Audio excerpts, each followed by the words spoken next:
तो इंडिया के सवाल में आज बात हो रही है अजान को लेकर के बात हो रही है। दरअसल अजान जो लाउड स्पीकर से की जाती है उसे लेकर के कुछ राज्यों में कुछ लोगों को आपत्ति है, कुछ जाने पहचाने लोगों को आपत्ति है। इस पर यह हम चर्चा कर रहे हैं। अतीकुर रहमान साहब, एक चीज मैं जानना चाहता हूं, महाराष्ट्र में भी अब इसकी शुरुआत हुई है। महाराष्ट्र की तरफ से भी कहा गया, महाराष्ट्र गवर्नमेंट की तरफ से भी कहा गया, गृह मंत्री की तरफ से, कि हम ये इंश्योर कर रहे हैं कि जो तय मानक है उसके हिसाब से ही लाउड स्पीकर का इस्तेमाल हो। तो तय मानक के हिसाब से आप कीजिए, किसी को आपत्ति नहीं है। देखिए कुंदन जी, हम क्या रहते हैं मुंबई शहर के अंदर, सुमेरा अब्दुल अली नाम की एक सोशल एक्टिविस्ट है जो कि बिचारी 24 घंटा अपने हाथ में डेसिबल मीटर लेके घूमती है। चाहे हमारा गणेश उत्सव हो, चाहे ईद हो, चाहे कोई भी बड़ा त्योहार हो हिंदू और मुसलमानों का, मोहल्ले मोहल्ले जाकर वो डेसिबल लेवल नापती हैं और लोकल पुलिस स्टेशन को जाकर इत्तला देती हैं कि भाई कहां डेसिबल लेवल हाई हो रहा है और कहां नहीं हो रहा है। यहां तक कि इलेक्शन मीटिंग्स के अंदर भी वो जाती हैं, जो बड़े बड़े लीडर आते हैं, और उनका दावा है कि कोई समाज, कोई पॉलिटिकल लीडर, कोई मुल्ला मौलवी पंडित ये डेसिबल लेवल वायलेशन लेने से बचता नहीं है। हर जगह डेसिबल लेवल का वायलेशन होता है। यहां पर सवाल ये है कुंदन जी, अगर आपके सामने एक इलीगैलिटी आएगी तो आप as a citizen of India क्या करेंगे? आप जाकर उसके ऊपर टिट फॉर टैट करेंगे या आप लोकल पुलिस स्टेशन में और एडमिनिस्ट्रेशन में उसकी कंप्लेंट करेंगे?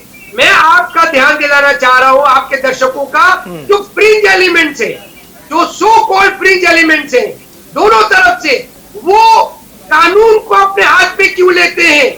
वो जाकर डराते धमकाते क्यों हैं? वो क्यों ऐसी हरकत करते हैं? आप जो इशारा कर रहे हैं अतीकुर रहमान साहब, आप जो इशारा कर रहे हैं मनसे प्रमुख की तरफ, उन्होंने जो कहा कि ठीक है अगर आपने अजान बंद नहीं की लाउड स्पीकर से, वो ठीक है, पूरा ब्लैंकेट बैन करना चाहते हो, वो मैं ये इससे इनकार नहीं कर सकता, लेकिन संजय राउत तो सामने आए और कहा कि हमारी सरकार भी जो है कार्रवाई कर रही है और जो तय डेसिबल लेवल है उसके अंतर्गत ही लाउड स्पीकर का इस्तेमाल होगा। ये उन्होंने सामने आकर कहा। तो बताना पड़ रहा है सरकार को या सरकार के प्रतिनिधि को कि देखिए हमारे यहां भी, यानी कि महाराष्ट्र में भी इस तरीके से नियम के अनुसार ही लाउड स्पीकर का इस्तेमाल हो रहा है। कुंदन जी, कुछ एरियाज ऐसे हैं जहां पर बहुत ज्यादा कंजेशन एरियाज हैं मुंबई के अंदर। मैं और जगह की बात नहीं कर पाऊंगा क्योंकि मेरा एरिया है, मेरे इलाके हैं, उसके अंदर इतना ज्यादा सिग्नल्स के ऊपर हॉन्किंग होती है, इतना ज्यादा नॉइस पोल्यूशन होता है। उस वक्त में अगर अजान का वक्त हो तो मस्जिद से अजान देना भी मुश्किल हो जाता है। उन एरिया में अगर कोई मस्जिद वाले डेसिबल लेवल को बढ़ा रहे हैं, वहां पर भी हम उनसे रिक्वेस्ट कर चुके हैं। हमारे उलमा, हमारे कम्युनिटी लीडर्स जाकर मुंबई के पुलिस कमिश्नर साहब से मिले थे और उनको आश्वासन दिया था डेसिबल लेवल्स को हाई नहीं किया जाएगा, रखा जाएगा। कहीं से कहीं तक सुप्रीम कोर्ट का जो ऑर्डर है डेसिबल लेवल को, उसको रहमान साहब एक चीज मैं और जानना चाहता हूं आपसे, बाकी मेहमानों के पास फिर मैं जाऊंगा।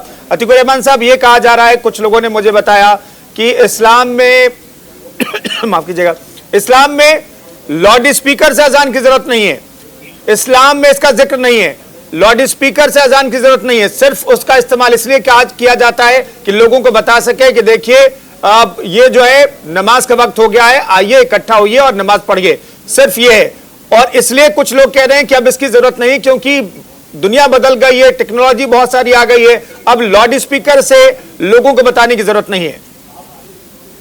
कुंदन जी, बिल्कुल सही कहा आपने, बल्कि मैं आपके सामने आज प्रोफेट मोहम्मद का एक वाकया सुनाऊंगा, जो कि अल्लामा इकबाल, जो हमारे थे डॉक्टर अल्लामा इकबाल, उनसे कुछ फॉरेन डेलीगेट्स आकर मिले थे और उस वक्त में अजान उन्होंने सुनी। फॉरेन डेलीगेट्स ने अल्लामा इकबाल से पूछा कि जब नमाज इस्लाम के अंदर फर्ज है तो अजान की क्या जरूरत है? तो अल्लामा इकबाल ने कोट करते हुए प्रोफेट मोहम्मद को कहा कि जब मुस्लिम पॉपुलेशन बढ़ जाएगा तो अजान की हो सकता है जरूरत महसूस ना हो। लाउड स्पीकर तो बहुत दूर की बात हो गई कुंदन जी। यहां पर आपको जब इन्फॉर्म करना है अपनी कम्युनिटी को, बहुत अच्छा माशाल्लाह पॉपुलेशन हो गया है हमारा आज हिंदुस्तान के अंदर मुसलमानों का, लाउड स्पीकर्स की कोई जरूरत नहीं है। इक्वालिटी मेंटेन करने के ऊपर यहां पर आप फंस जाएंगे, क्योंकि अगर हमने लाउड स्पीकर उतार दिए मस्जिद से तो और जो इलेक्शन रैलीज के अंदर लाउड स्पीकर चल रहे हैं, डीजे चल रहे हैं, और दूसरे धार्मिक जो फेस्टिवल्स के अंदर लाउड स्पीकर चल रहे हैं, अगर वो चलते रहे तो ये समस्या पैदा करेगी। इक्वालिटी मेंटेन करे एडमिनिस्ट्रेशन, ठीक है, हमको कोई आपत्ति नहीं है। ठीक है स्वामी चक्रपाणी महाराज, अगर मस्जिदों से लाउड स्पीकर हटा दिया गया तो फिर मंदिरों के कार्यक्रम में या फिर धार्मिक कार्यक्रम में लाउड स्पीकर का इस्तेमाल कैसे होगा? देखिए, अतीकुर रहमान साहब ने जो बातें कही है, देखो उन्होंने इस बात को तो स्वीकारा है कि वास्तव में अब लाउड स्पीकर की आवश्यकता नहीं है। और हमें लगता है जितने जागरूक लोग हैं उनको अब अभियान, मुस्लिम समाज में खासतौर से, हर व्यक्ति अपने अपने समाज का अगर बीड़ा उठाए तो काफी कुछ ठीक होगा। और निश्चित रूप से अतीकुर रहमान साहब को अपनी बीड़ा उठाना चाहिए, लाउड स्पीकर हटाने की व्यवस्था करनी चाहिए कि एक अभियान चालू कर। इससे बड़ा समाज सेवा, राष्ट्र सेवा कुछ नहीं हो सकती कि लाउड स्पीकर हटाओ। रही बात देखो मंदिरों की, आप देखोगे कि हम यही बता, लेकिन सबसे बड़ी बात अतीकुर रहमान जी ने यही कहा, तुलना कर दिया कि चूंकि हम इसलिए नहीं हटा रहे हैं कि अगर हम हटाएंगे उनका बचता रहेगा तो वह समस्या हो जाएगी। अरे कैसी समस्या हो जाएगी? बस यही हम देखते रहेंगे तो कैसे काम चलेगा? पहले आप तो हटाइए। हम वही बता रहे कुंदन जी कि बचपन में हम कितना देखा करते थे, मंदिरों में बजती थी लाउड स्पीकर, सुबह ही सुबह शाम तक बजती थी, अब कोई नहीं बजता। सवाल इस बात का है कि कहीं ऐसा ना हो कि प्रतिक्रिया में वही बजने लगे।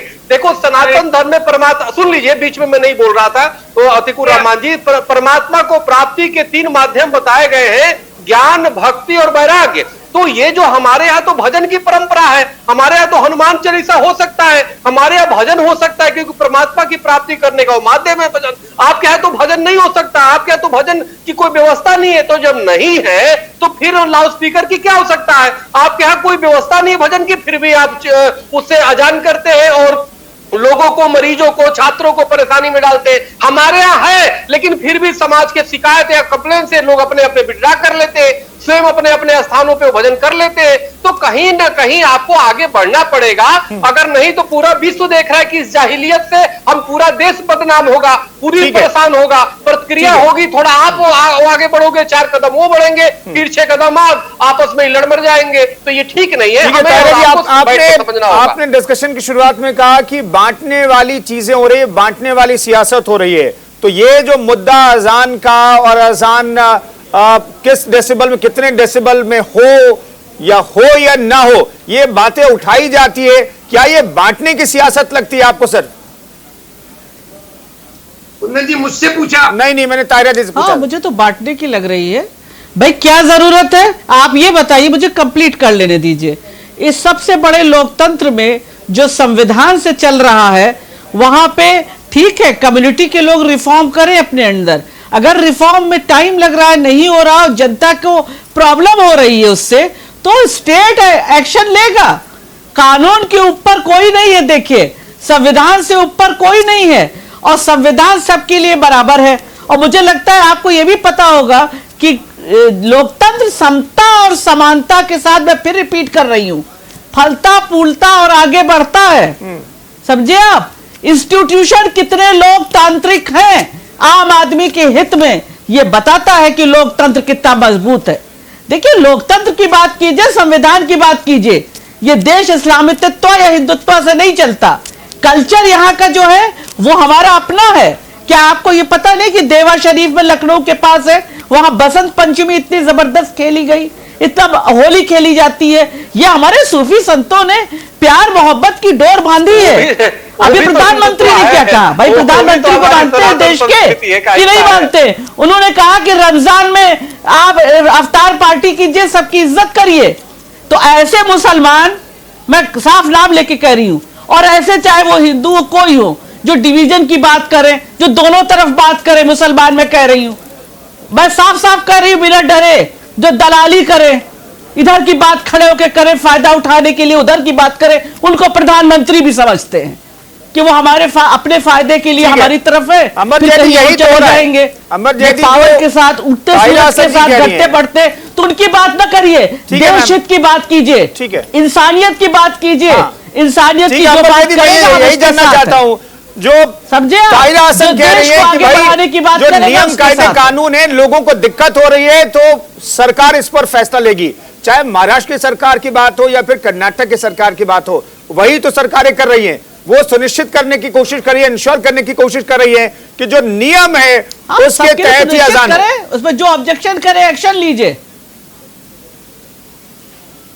सवाल किया था तो मैंने सबके साथ बराबरी हो और जो ऑब्जेक्शन करे उसका एक्शन लीजिए। जी जी जी, पहले से ही तय गाइडलाइंस हैं, डेसिबल्स डिस्क्राइब किए हुए हैं कि इंडस्ट्रियल एरिया में, रेजिडेंशियल एरिया में, डे में, नाइट में कहां पर कितने कितने डेसिबल्स पे ये सारी चीजें बच सकती हैं। जब सारी गाइडलाइंस पहले से हैं तो इसको क्रिमिनलाइज करने का तो कोई पॉइंट ही नहीं बनता, या डिवाइसिव पॉलिटिक्स या क्रिमिनलाइज करने का। हम सबका ये दायित्व है, चाहे आप हिंदू हैं, मुसलमान हैं, इस देश के वासी होने का। जितना हम अधिकारों की बात करते हैं, हम हमेशा अपने अधिकारों को लेकर सड़कों पर उतर आते हैं और बड़े बड़े ड्रामे कर जाते हैं, और इंटरनेशनल जो एंटी इंडिया फोर्सेस है उन तक का वो तक कूद के आ जाते हैं सारे मुद्दों पे।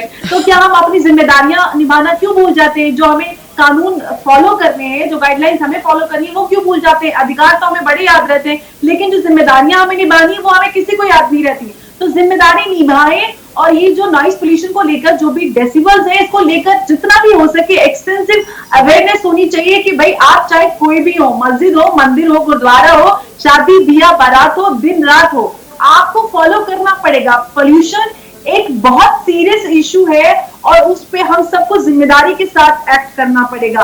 हर एक की जिम्मेदारी बनती है, इस पे कुछ भी नया लाने की जरूरत नहीं कि सरकारों को चाहिए कानून बनाए। जब कानून पहले से है तो हम लोगों की जिम्मेदारी है कि हम उसको फॉलो करें। सिर्फ ये बहुत सिंपल और आसान चीज है। बिल्कुल। अतिकुर रहमान साहब, हमें तो मैच्योरिटी दिखानी पड़ेगी। मैं हिंदू मुस्लिम नहीं कर रहा। मुझे एक सेकंड, लेट मी कम इन। हाँ ठीक है ताहिरा जी, नहीं एक सेकंड मुझे आने दीजिए, मैं बस सिर्फ एक सेकंड लूंगी। मेरा कहना है कानून तो बलात्कार पे भी है, कानून तो हमने लड़के बनवाया है ना, महिलाओं ने, हम वीमेन एक्टिविस्ट ने, जस्टिस वर्मा कमेटी निर्भया के बाद गठित हुई, कानून बना। लेकिन अगर नहीं समाज उसको कर रहा है तो एक्शन होता है। हम फास्ट ट्रैक कोर्ट से एक्शन मांगते हैं कि उसका निस्तारण हो। कानून बना है, कितना दुश्मन हो, नहीं कर रहे हैं तो सरकारें किस लिए है भाई? सरकारें किस लिए है? इंस्टीट्यूशन किस लिए? तो ताहिरा जी यही तो इंश्योर किया जा रहा है कर्नाटक में। अगर जनता इतनी सक्षम होती तो ये कानून बनते क्यों? ये कानून बनते क्यों, आप बताइए। नहीं ताहिरा जी, कोई और एजेंडा चला रही है कर्नाटक की सरकार? कानून अपना काम करेगा। ताहिरा जी, मैं यही जानना चाहता हूं, आप जो कह रही हैं वही तो सरकार कर रही है। क्यों चला रही है? नहीं, कोई एजेंडा चला रही है क्या? तो करे, सबके साथ समानता के साथ करे। नहीं बिल्कुल नहीं। क्यों चलाएगी एजेंडा? कानून को लागू करे। सिर्फ मैं कर्नाटक के सरकार के लिए सिर्फ नहीं कह रही हूं, मैं पूरे देश के लिए कह रही हूं। आप कर्नाटक पे अटक गए, मैं सिर्फ कर्नाटक के लिए नहीं कह रही हूं। हमारा देश को लेकर के आजकल बहुत नाटक चलता रहता है, और ये बार बार कहा जाता है कि वहां पर बीजेपी की जो सरकार है वो एजेंडा चलाने की कोशिश करती है, कभी हिजाब, कभी हलाल मीट और कभी इस तरीके से अजान को लेकर के। अतिकुर रहमान साहब, मैं ये जानना चाहता हूं, क्या इतनी मैच्योरिटी, हम सब हिंदू मुस्लिम नहीं कह रहा हूं मैं, इतनी मैच्योरिटी दिखाने का वक्त आ गया है कि तय डेसिबल, चाहे वो हिंदू के मंदिर में कोई लाउड स्पीकर बज रहा हो या फिर अजान की बात हो, तय डेसिबल से ज्यादा हो तो शिकायत हमारी कम्युनिटी, यानी जिस कम्युनिटी से आप आते हैं उस कम्युनिटी के लोग सामने आए और कहें कि देखिए ये तय डेसिबल से ज्यादा है, इससे ज्यादा की आवाज सही नहीं है। जी देखिए, समस्या बहुत गंभीर भी नहीं है और इम्पॉसिबल भी नहीं है कि इसके ऊपर एक्शन लिया जाए। सीधा जो सोसाइटी के छुटपुट लोकल लॉज हैं वो इन चीजों को बहुत सक्षम तरीके से कोऑर्डिनेट कर सकते हैं सरकार के साथ में, एडमिनिस्ट्रेशन के साथ में, और ये चीजें हल हो सकती हैं। सवाल ये है कि हमने as a citizen of India सरकारों को चुना है, हमने लोकल बॉडीज को चुना है, म्युनिसिपैलिटी को चुना है, स्टेट गवर्नमेंट को चुना है, सेंट्रल गवर्नमेंट को चुना है।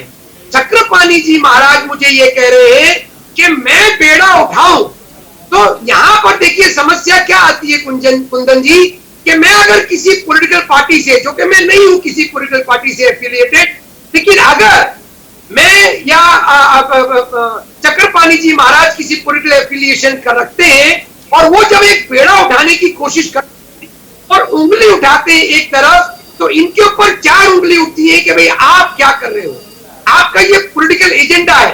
तो मेरा एक सिंपल सा सॉल्यूशन ये है, जिस तरह से ताहिरा हसन जी बात कर रही है कि भाई सरकारों को काम करने दीजिए, सरकारें संविधान को लागू करने में सक्षम है, लोकल एडमिनिस्ट्रेशन को काम करने दीजिए। आपको चक्रपाणी जी महाराज बिला वजह की टांग अड़ाने की जरूरत नहीं है लोकल इश्यूज के अंदर। नहीं, लोकल एडमिनिस्ट्रेशन को काम करने नहीं दीजिए। आपत्ति तो दर्ज कराई जाती है, तभी तो डिबेट भी होती है। अतीकुर रहमान साहब, आपत्ति दर्ज कराई जा रही है। राहुल गांधी भी कह रहे हैं कि ये डिवाइसिव पॉलिटिक्स हो रही है, बांटने वाली सियासत हो रही है। हम लोग गंगा जमुनी तहजीब के पालन करता है, हम लोग उसका पालन करते हैं, ये बात हो रही है, तब चर्चा होती है।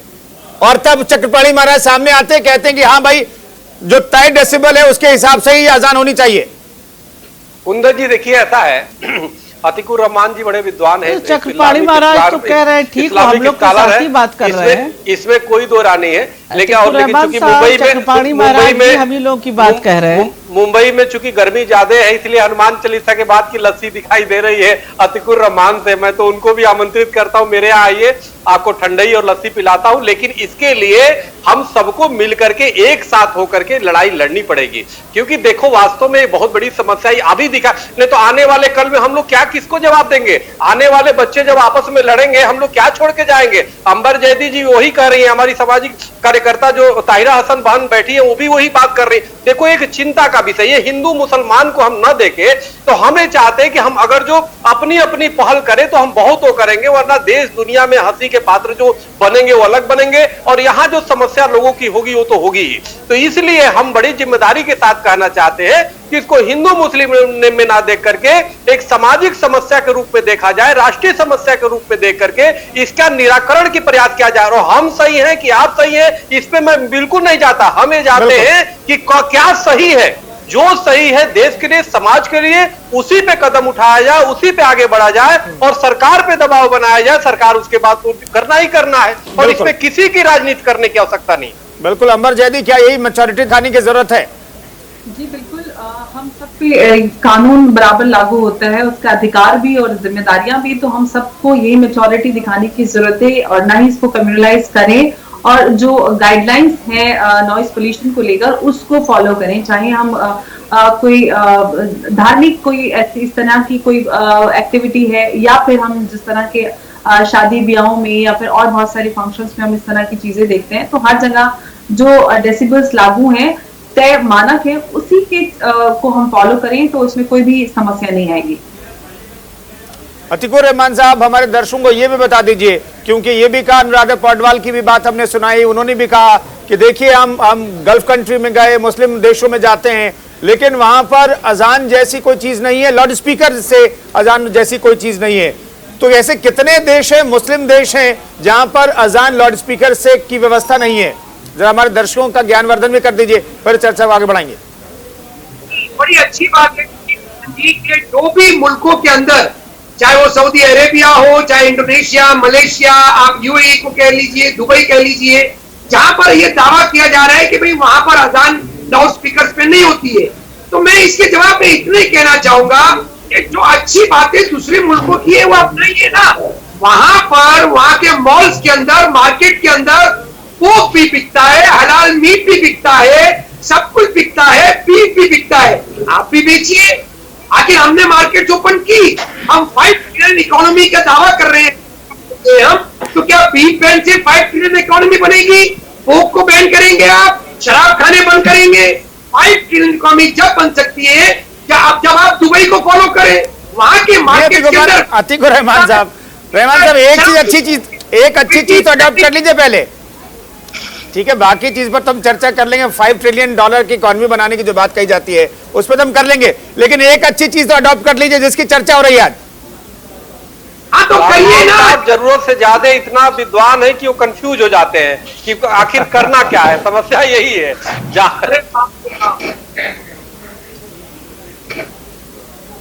जी जी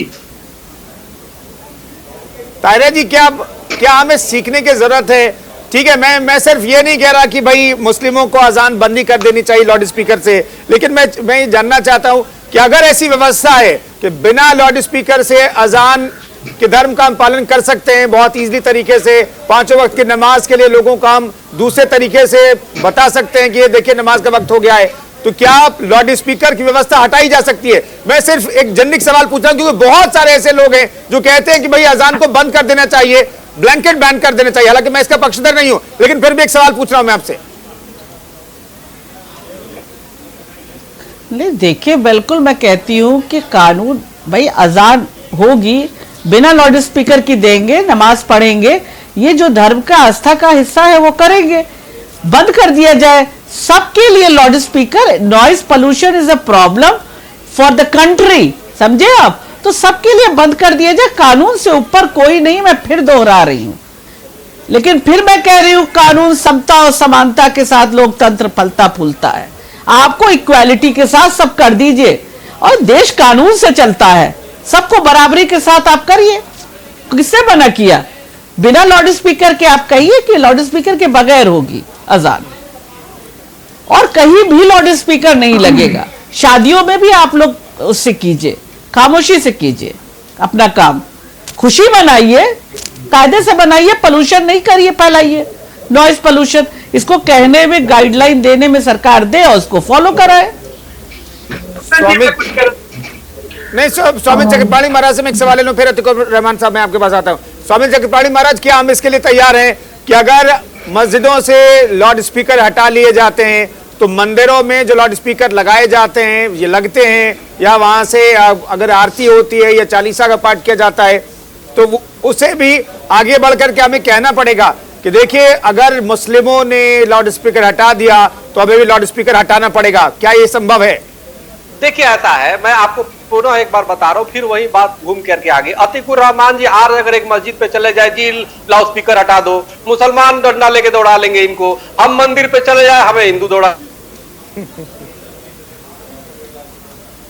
एक बनानी पड़ेगी व्यवस्था, हम लोग आवाज उठा सकते हैं। बिल्कुल हम चाहेंगे कि किसी भी तरीके जी तो वो कर दे। सवाल इस बात का, इसको जागरूकता करना पड़ेगा। जहां से प्रदूषण आ रहा है वहां के लिए उस समाज में हमें आवाज उठानी पड़ेगी, और सरकार को एक कड़े से गाइडलाइन तैयार करके उसको घोषणा करना पड़ेगा। नहीं तो ऐसे कुछ नहीं होगा, एक एक व्यक्ति कुछ नहीं कर सकता, तो ये एक संस्था कुछ नहीं कर सकती। सरकार को इस पे आगे बढ़ के करना पड़ेगा।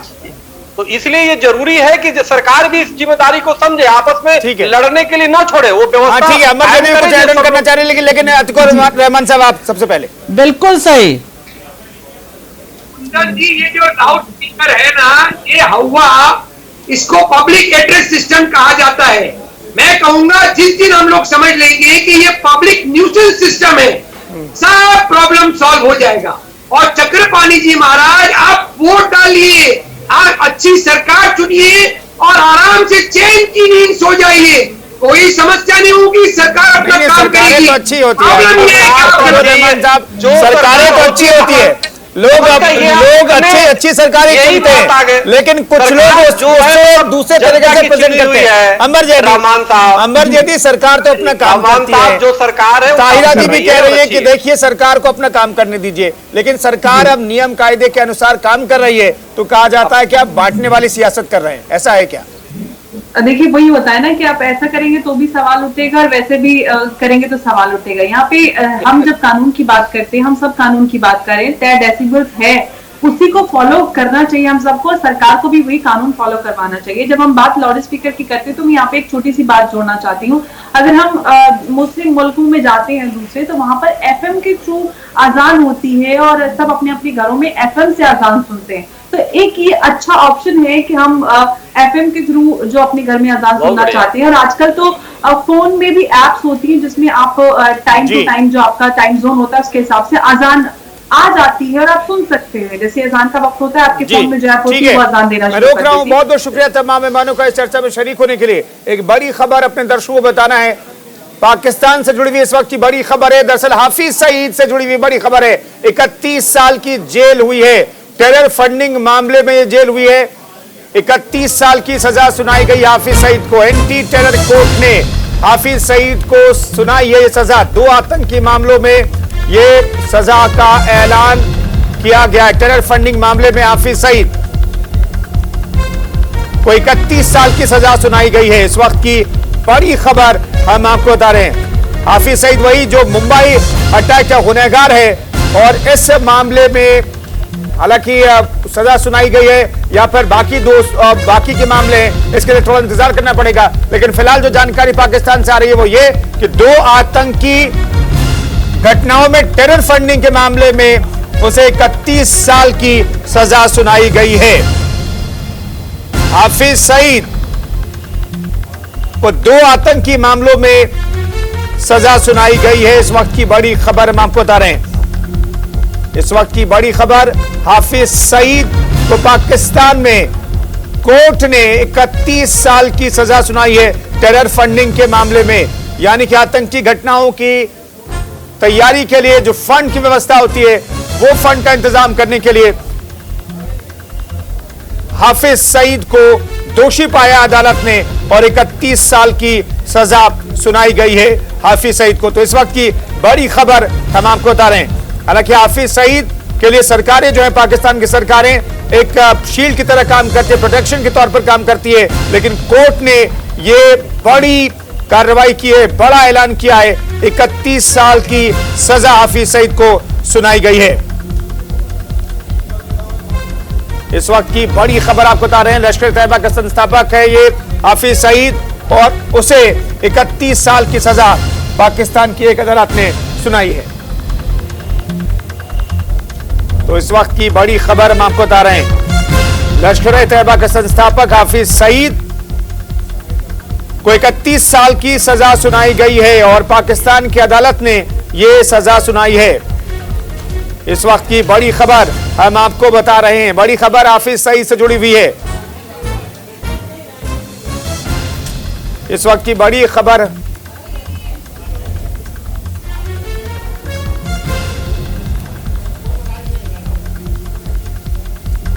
एस बहल साहब हमारे साथ इस खबर पर बातचीत करने के लिए पूर्व राजनयिक जुड़ रहे हैं। बहल साहब, ये जो कार्रवाई है हाफिज सईद पर, क्या ये भी दिखावे के लिए, क्योंकि इस तरह की कार्रवाई, उसे नजरबंद करना, छोटी मोटी कार्रवाई हमने पिछले कई सालों से देखी है, ये जो कार्रवाई है ये दिखावे वाली है या असल वाली है, आपको लगती है? ये मेरे को असल वाली लग रही है, क्योंकि 31 साल और फिर कुछ पैसों का भी 3.5 लाख के 3.4 लाख जुर्माना भी उनके ऊपर है। और मेरे को ये लग रहा है कि ये FATF का जो प्रेशर है और जो ग्रे लिस्ट में डाला हुआ है और जितनी इलीगल फंडिंग के केसेस है, 2 केस पे इनको ये सजा मिली है 31 साल की, ये कोई भी कुछ भी हो, ये एक पॉजिटिव स्टेप है। और खासकर भारत कब से कह रहा है कि इसके ऊपर अंकुश लगाओ, हाफिज सईद पे अंकुश लगाओ। ये जम्मू दावा के लीडर हैं, हेड हैं, और जितना इन्होंने टेररिस्ट ट्रेनिंग दी है अलग अलग मदरसा में, इनके मदरसे पे भी लगाना चाहिए अंकुश। जी, पाकिस्तान में तो हाफिज सईद को कहा जाता है कि वो धार्मिक व्यक्ति है, लेकिन कोर्ट ने उसे टेरर फंडिंग के मामले में दोषी पाया। आखिर ये कैसे संभव हो पाया होगा, ये बता सकते हैं आप बहल साहब? देखिए, ये स्पेशल कोर्ट था, इसका मतलब है कहीं ना कहीं इवन इसमें आर्मी का भी जो वो होगी, ब्लेसिंग्स होंगी, और विदाउट आर्मी की ब्लेसिंग में इतनी बड़ी सजा एक आतंकी को नहीं मिल सकती। और अब पाकिस्तान की हालत बुरी है, उनके पॉलिटिकल जो सिचुएशन है काफी अनस्टेबल है, और साथ साथ में अभी कोर्ट ने भी उनकी पॉलिटिकल सिचुएशन पे प्राइम मिनिस्टर के अगेंस्ट जजमेंट दी है। जो वो सबको भी अगर हम नजर में रखें तो कहीं ना कहीं इस कोर्ट में पहली बार, और FATF को भी खुश करना उनको, बिकॉज FATF ने इनको ग्रे लिस्ट में लिखा, और जैसे आप कह रहे थे हमेशा दिखाने के लिए होती थी जी, इतनी बड़ी जो सजा इनको दी, और खासकर 2 केसेस। बिल्कुल, बहल साहब को लग रहा है कि ये कार्रवाई जो है सिर्फ दिखाने वाली कार्रवाई नहीं। शुक्रिया बहल साहब न्यूज इंडिया से बातचीत करने के लिए। जीजे सिंह हमारे साथ डिफेंस एक्सपर्ट जुड़ रहे हैं। सिंह साहब, ये जो कार्रवाई हाफिज सईद जो मुंबई टेरर अटैक के 26/11 के मामले में आरोपी भी है, उसे 31 साल की सजा सुनाई गई है, क्या आपका रिएक्शन? देखिए, ये जो सजा है, जो मैं देख रहा हूं कि इमीडिएटली आफ्टर ये जो इमरान खान की पहले जो जिसने डिप्टी स्पीकर ने भंग की थी असेंबली, उसके बाद आ रही है, ये एक मैं समझता हूं कि बहुत सोची समझी चाल, जहां समझिए अपीजमेंट है अमेरिका की, क्योंकि जो पाकिस्तान की आर्मी है उसका जो झुकाव है वो अमेरिका की तरफ हमेशा रहा है और अभी भी है, क्योंकि वहां से जो क्वालिटी के हथियार उनको मिलते हैं वो चाइना या और किसी देश से नहीं मिलते। जी। अगर पाकिस्तान में आर्मी की चॉइस ऑफ इक्विपमेंट आर्मामेंट जो है वो देखा जाए जी। तो उसका झुकाव हमेशा अमेरिका की तरफ रहा है। बिल्कुल। दुनिया के जितने अमीर देश हैं जो अफोर्ड कर सकते हैं, बिल्कुल। चाहे वो सऊदी अरेबिया हो, तो यूएई जे.जे. सिंह- हो, हम हो। जे.जे. सिंह हमने साहब, नहीं आप ये कह रहे हैं कि जो राजनीतिक हालात बदले हैं उसी का ये परिणाम है। शुक्रिया न्यूज इंडिया से बातचीत करने के लिए आपका। फिलहाल छोटे से ब्रेक के लिए आप बने रहिए न्यूज इंडिया के साथ।